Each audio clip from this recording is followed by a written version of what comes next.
Если уже на стадии монтажа вы заметили лишний предмет на фото, не паникуем. Нас спасет приложение Hypik.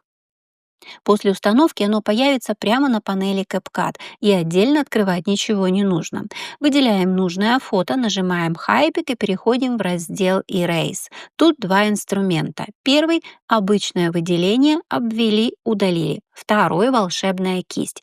Выделяем область, и приложение само аккуратно убирает все ненужное. Но не спешите сразу выходить, тут можно сделать еще интереснее. Выделенный предмет можно дублировать и перемещать в другое место.